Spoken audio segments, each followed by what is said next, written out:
Alors, nous sommes maintenant rendus au deuxième bloc portant sur les communications. Question.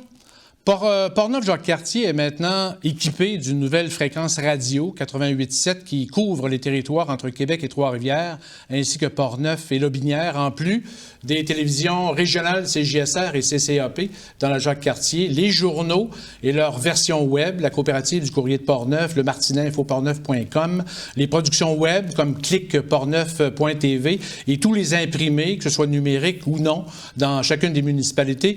Comment le gouvernement fédéral pourrait mieux aider ces médias à survivre? Il faut parler de survie dans le contexte économique actuel dû à la pandémie et aussi à plus long terme. Peut-être, Nash Mathieu du Parti populaire du Canada, comment vous voyez justement les communications? Bien, comme vous savez, au Parti populaire du Canada, on n'ira pas donner de l'argent nécessairement à tout le monde parce qu'on n'en a pas.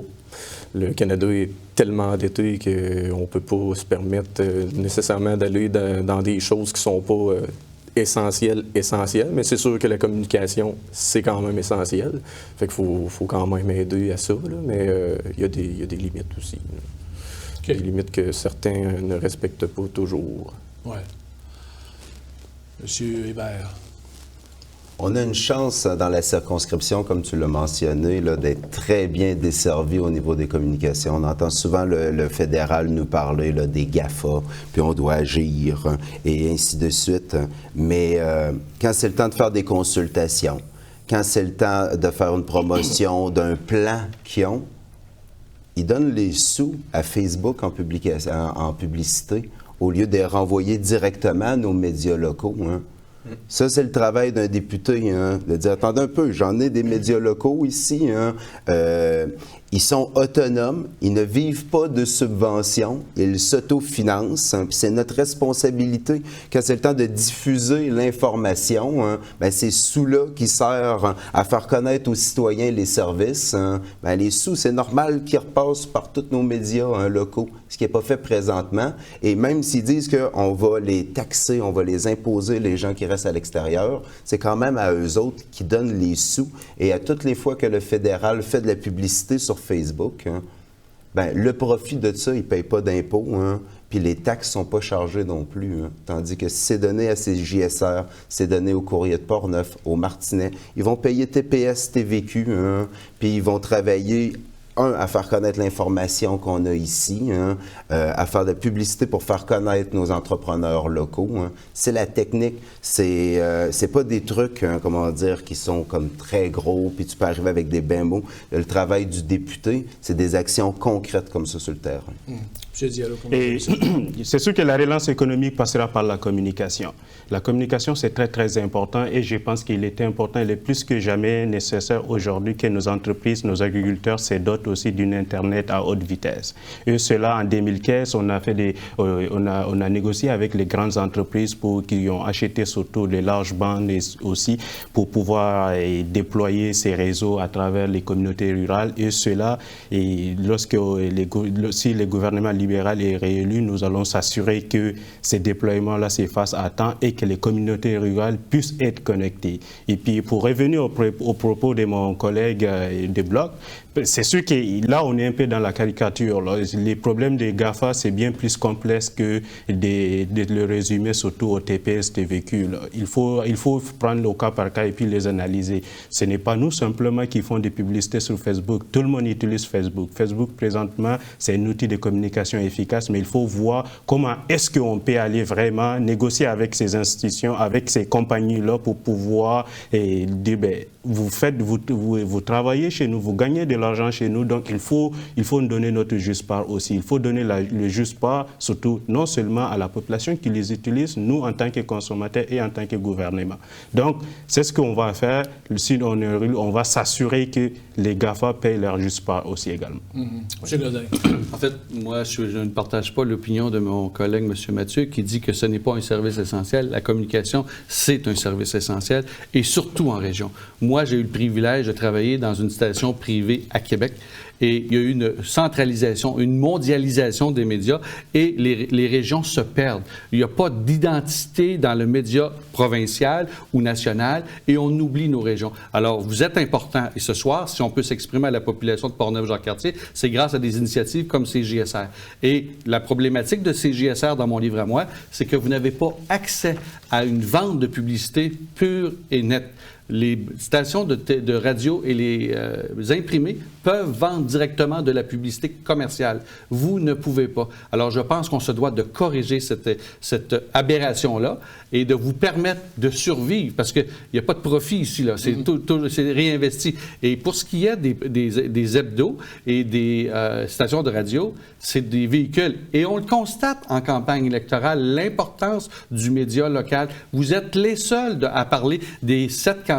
Ce soir, on est 4, mais il y en a 7 sur le bulletin de vote. Et vous nous permettez de s'adresser à la population et de se faire connaître et d'exprimer nos opinions. Alors ça, c'est important. Il faut se battre pour ça. Il faut qu'il y ait des argents d'investis. Parlons de publicité, d'investissement de publicité. On sait que présentement, au niveau provincial, il y a beaucoup d'investissements considérant le fait qu'il y a un message à passer au niveau de la COVID et de la pandémie. Au niveau fédéral, on se doit aussi d'inciter les gens et obliger à avoir la part de gâteau au niveau des médias régionaux. Ça, c'est bien important. Et moi, je m'engage à travailler là-dessus. Mais est-ce que, justement, parce que là, actuellement, les médias sont quand même, ils ont quand même accès, justement, à de la publicité fédérale ou provinciale, juste à cause de la pandémie. Oui. Mais c'est temporaire. C'est temporaire, exactement. Mais est-ce qu'on devrait continuer? Est-ce que le gouvernement... Vous êtes d'accord avec ça? Oui, c'est sûr que justement, c'est sûr que c'est dans notre plan aussi, c'est dans notre plateforme aussi pour pouvoir encourager les entreprises locales, y compris aussi les compagnies de télécommunications qui sont des petites et moyennes entreprises. Souvent, c'est eux qui nourrissent, surtout qui véhiculent l'information au sein de notre communauté. Donc, c'était très, très important de mettre sur pied un programme qui va pouvoir appuyer surtout vous en tant que journaliste et les compagnies, les petites et moyennes entreprises qui œuvrent dans les domaines des communications. Oui. Est-ce que...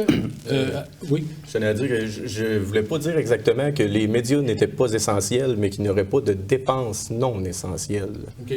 Mais comme les placements publicitaires, par exemple, pour les messages sanitaires, justement, je trouve qu'il y en a beaucoup trop. Okay. Je pense qu'on devrait plus se fier sur le gros bon sens et l'intelligence des citoyens à être capable de faire des choix raisonnables d'eux-mêmes. OK. Vous trouvez qu'il y a trop de publicité, en fait, sur les façons de mieux se protéger? Là? Oui. Autant à la radio on en a déjà à chaque endroit où on va.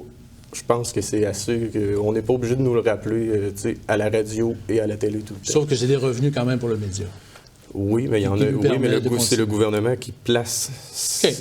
Puis on n'a pas d'argent pour ça. Moi, je pense que c'est extrêmement important de continuer à faire des publicités, à sensibiliser nos jeunes, à sensibiliser surtout les personnes qui n'ont pas été vaccinées. C'est très, très important de se faire vacciner. Cependant, les revenus qui vont, l'argent qu'on utilise pour faire de la publicité, ça permet non seulement à des compagnies, à des entreprises comme vous de pouvoir survivre, d'être plus compétitifs dans vos domaines. Mais par contre, pour ceux qui mentionnent qu'on se limite tout simplement à des pancartes, à sensibiliser les gens un peu le bon sens de la population, je ne pense pas que c'est la bonne façon de faire, c'est la bonne manière de sensibiliser les gens par rapport au COVID, parce que c'est quelque chose d'extrêmement sérieux et nous sommes obligés, ce n'est pas une obligation, mais par contre, il va falloir qu'on se fasse vacciner. Et il y a beaucoup de gens qui... On s'écarte du sujet. Oui, exactement. C'est ça. En train de dire que vous ne trouvez pas que la population est assez sérieuse pour prendre leurs propres décisions d'eux-mêmes. La population est assez sérieuse. On va revenir à ça. Écoutez, on va finir avec une question dans le thème de la communication. Oui, vas-y. Mon collègue, M. Diallo, dans sa première intervention, a mentionné que son gouvernement, depuis 2015, avait investi des argents concernant la large bande. Moi, j'ai eu le privilège de siéger à la Chambre des communes depuis 2015. Et le vérificateur général, en 2017, a déposé un rapport pour dire qu'il y avait beaucoup d'argent disponible, mais aucun projet avait été mis en place. Alors, encore une fois, c'est la baguette magique du gouvernement Trudeau qui fait en sorte que les enveloppes ne sont pas investies. Et qui est victime de tout ça? C'est les gens en région, comme les gens de Portneuf-Jacques-Cartier. Voulez-vous ajouter quelque chose? Sani, tantôt, a parlé que j'exagérais, je caricaturais, mais... En fait, c'est ce qui s'est passé. Là. Il faut prêcher par l'exemple. Au courant de l'année passée, pendant la COVID, il y avait eu un scandale par rapport à Facebook qui ne censurait pas différentes publicités à des caractères qui pouvaient, qui sont illégaux au Canada. Hein.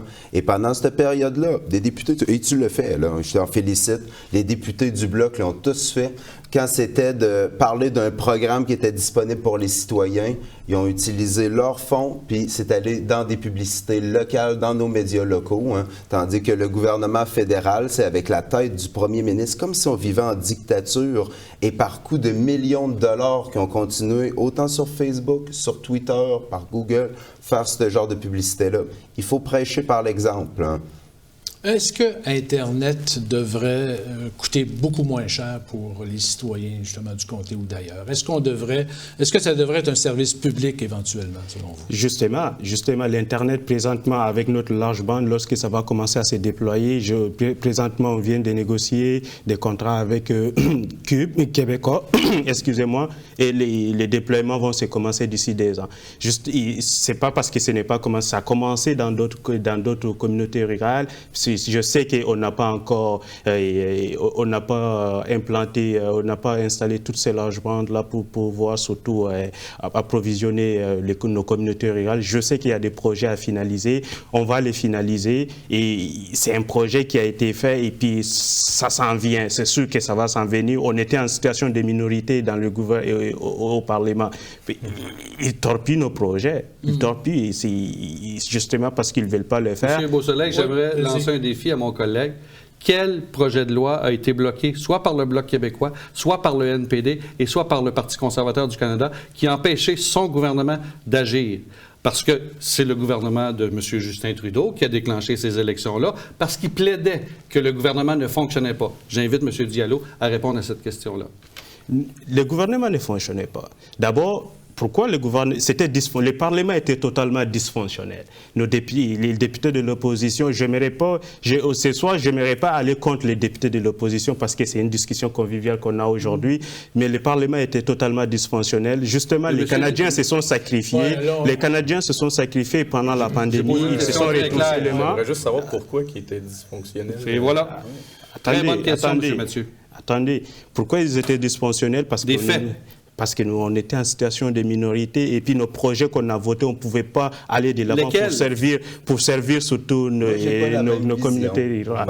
Mais par contre, laissez-moi terminer. Par contre, pourquoi c'était dysfonctionnel? Pour revenir à ça, on était en situation de minorité et le Parlement, les députés ne voulaient pas, ils voulaient surtout pas voter nos choses. Nous avons des choix importants à faire pour la relance économique. Pour pouvoir faire la relance économique, il faut surtout aller donner les droits à la population pour pouvoir choisir par eux-mêmes. OK, ça a été dit. Voulez-vous rajouter quelque chose? Revenons aux communications. Oui. Hein. Pendant 40 ans, les libéraux ont été majoritaires hein, et ils n'ont pas relié Internet haute vitesse. Des places comme ici à Pont-Rouge, dans notre circonscription. C'est seulement rendus minoritaires qui ont dû se retourner vers le modèle nationaliste au Québec, travailler avec un fournisseur local qui est québécois, Vidéotron, hein, pour le connecter. Hein.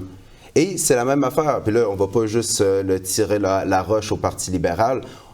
Au niveau du Parti conservateur, il y a 16 ans, on va rendre à César ce qui revient à César. Stephen Harper voulait baisser les coûts au niveau des cellulaires hein, et élargir le réseau. Hein. Et ça ne s'est pas fait parce que le plan était de donner ça le mandat à des compagnies qui sont à l'extérieur du Québec. Ça a concentré le pouvoir vers des entreprises comme Bell, ça a fait augmenter les coûts et aujourd'hui, on se retrouve 16-17 ans plus tard que dans la majorité de la circonscription ici, on est mal desservi. On doit travailler avec des gens ici au Québec pour que nos projets fonctionnent. Oui, peut-être en terminant. Pour répondre à votre question, M. Beausoleil, je pense que la large bande, les réseaux Internet sont primordial, c'est un service essentiel. Maintenant, et on l'a vu pendant la pandémie, on peut avec ça sortir les aînés de l'isolement. On peut permettre à nos étudiants d'étudier à distance et on peut permettre à nos entreprises de faire du commerce en ligne.